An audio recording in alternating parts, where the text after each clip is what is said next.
Let's start with the myth because almost everyone believes it. The myth says that old crimes fade for innocent reasons. Time passes, witnesses die, files get boxed up in a basement and forgotten. The world just moves on, the way it moves on from everything. It sounds reasonable, it even sounds gentle, and it lets us off the hook because if a case was simply lost to time, then nobody chose to lose it. But when you actually dig into the cases we call forgotten, that comfortable explanation collapses. These cases weren't misplaced, they were sorted, in real time by real people, using rules nobody wrote down but everyone understood. A newspaper editor in 1979 had maybe 40 slots on the front page and 1,000 things competing for them. Choosing what went there wasn't neutral. It was a judgment about whose death would shock the readers, whose grief the audience would recognize as their own. And that judgment ran along the oldest fault lines we have: race, class, respectability, and whether the victim looked like the people buying the paper. So when we ask why crimes get forgotten, we're really asking a much harder question. Who did the forgetting? And what did they gain by it? Because the amnesia didn't happen to these cases. The amnesia was done to them. And once you see that, you can't unsee it in any cold case ever again. Here's why this matters beyond one city and one summer. True crime is now one of the biggest storytelling engines on Earth. Millions of us spend our evenings inside these stories. And whether we notice it or not, we inherit our list of famous cases directly from the press coverage of the time. The cases that got wall-to-wall newspaper columns in 1979 became the documentaries of 2019. The cases that got 4 sentences became nothing. No book, no podcast, no reopened file. So the bias didn't just distort the past, it's still shaping what we think of as important crime today, decades later, through us. Think about the pattern you already know without being told. When the missing person is young, photogenic, middle class, and usually white, the coverage is relentless. Reporters camp outside the family home. Anchors say the name like a prayer. But when the victim is poor, or a sex worker, or an immigrant, or non-white, the same disappearance registers as background noise, a paragraph if that. Journalists have a grim nickname for the first kind of story. They call it the perfect victim, and the quiet horror of that phrase is what it implies about everyone else, that some victims are imperfect, less worthy of our attention, less real. That ranking is exactly why crimes get forgotten, not because they were forgettable, because someone decided at the moment it mattered most that certain lives weren't worth remembering out loud. So let's meet them. This is a composite built from patterns documented across dozens of real cases from this era. I've changed identifying details, but the disparity in treatment is well documented by journalism researchers. The first victim, call her the headline, 22 years old, a nursing student.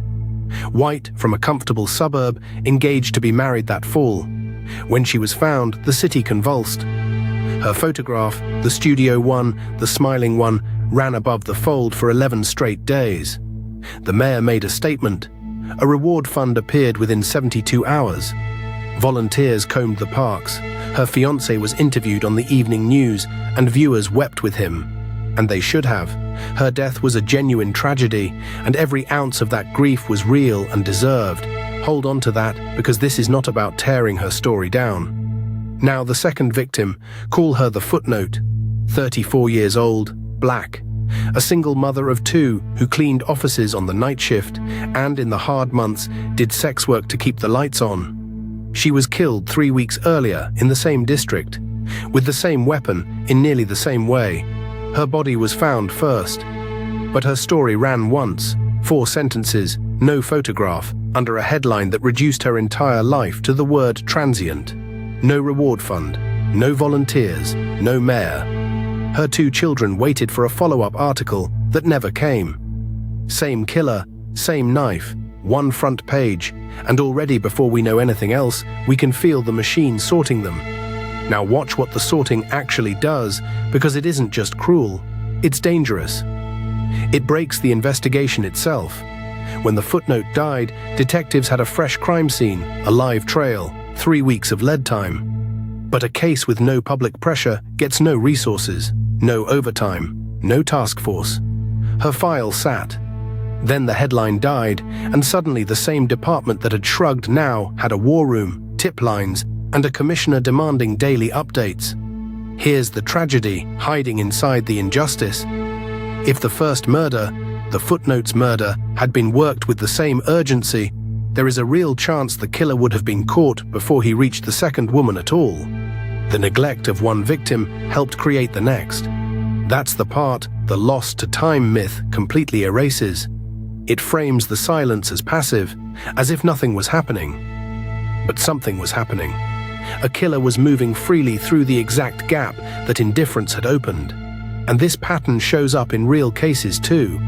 Some serial offenders have said in confessions that they deliberately targeted marginalized women because they knew those disappearances wouldn't be chased. They understood the machine better than we do. They read the same front pages. They knew whose death would summon a manhunt and whose would summon a shrug. So when we ask why crimes get forgotten, part of the answer is chilling. The people committing them were counting on it. Let me stop and answer the obvious pushback because it's fair.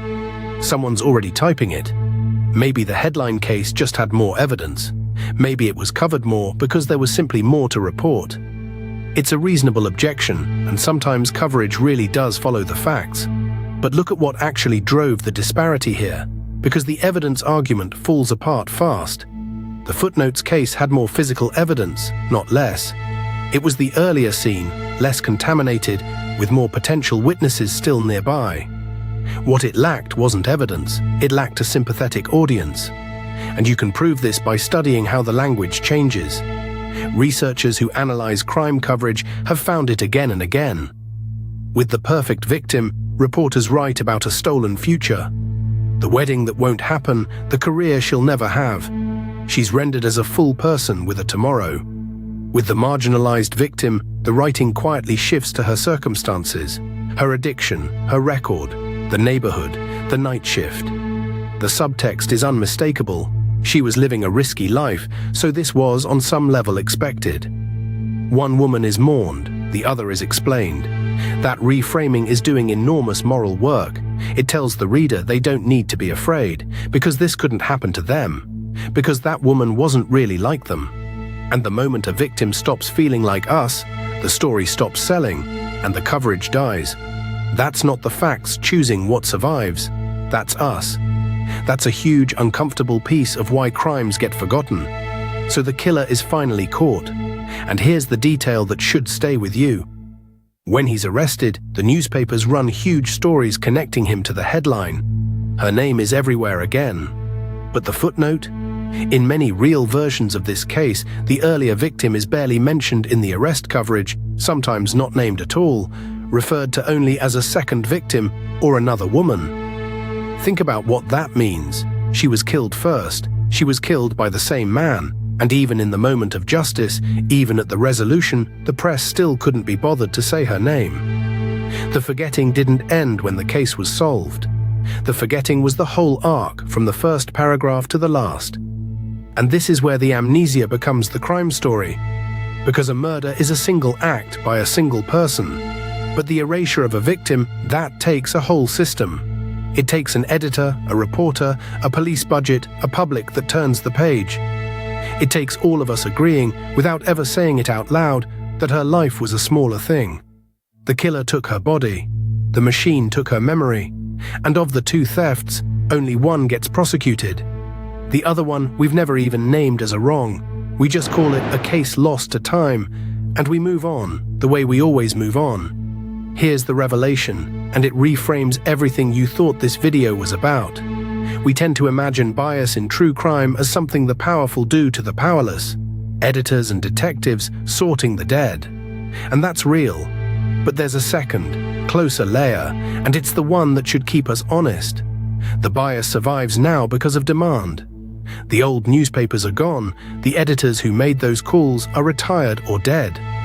So why is the headline still remembered and the footnote still invisible decades later? Because a documentary about the pretty nursing student gets millions of views, and a documentary about a black single mother who did sex work does not. And every creator in this space knows it, including this one. We are the editors now. Our watch time is the front page. When we click, we vote on whose death is worth an hour of our evening, and the algorithm dutifully counts the ballots and gives us more of the same. So the honest answer to why crimes get forgotten isn't only about 1979. It's about the choice you make with your attention tonight. The machine didn't shut down when print died. It just found a bigger audience and quieter controls, and it handed the levers to us. The Footnote's children are in their 50s now. They have never seen their mother's face on a screen. Not once. Not because there's nothing to say, but because we decided, again, that her story wouldn't perform. And that decision is a crime with no statute of limitations, committed a little more every day we look away. If this story stayed with you, take a moment to like and subscribe. It's the best way to show your support, and it helps us keep uncovering cases like this one.